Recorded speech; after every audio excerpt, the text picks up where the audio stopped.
Dublin Circuit Criminal Court heard Margaret Loftus and Trevor Bolger married in 2010 and were both stationed at Ballymun Garda station.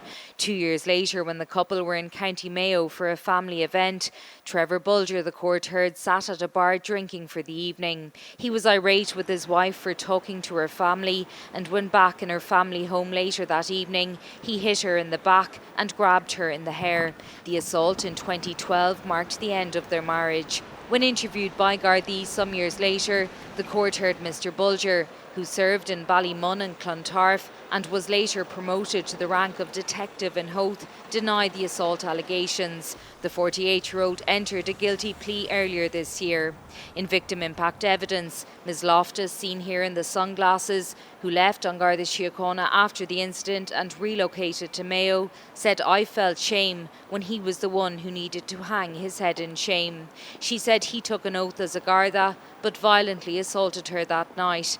Addressing Trevor Bolger, she said, "By your own admissions today, you are an abuser and a perpetrator of domestic violence."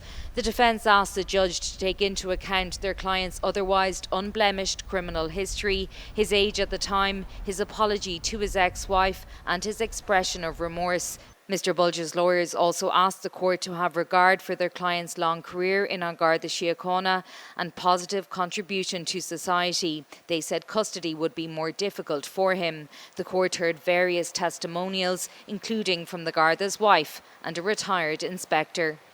Judge Martina Baxter asked Mr Bolger's lawyers what the defendant had done to address the fact that as an upstanding member of the community, he had perpetrated an egregious assault on his then wife. She said because it was a case involving spousal abuse, she would be requesting the assistance of the probation service, and she adjourned sentencing to October.